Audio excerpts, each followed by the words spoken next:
तो वीडियो बना तो पकड़ दे वीडियो बना था पकड़ दे वीडियो बना तो पकड़ दे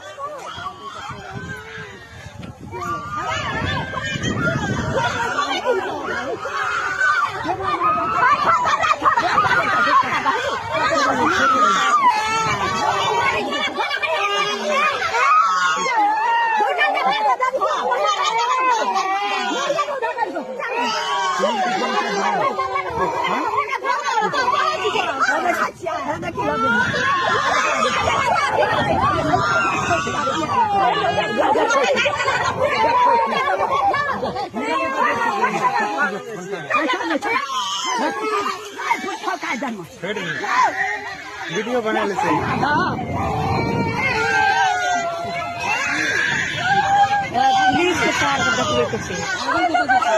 वीडियो बना ले हमारा भेज देगा भाई लग रही है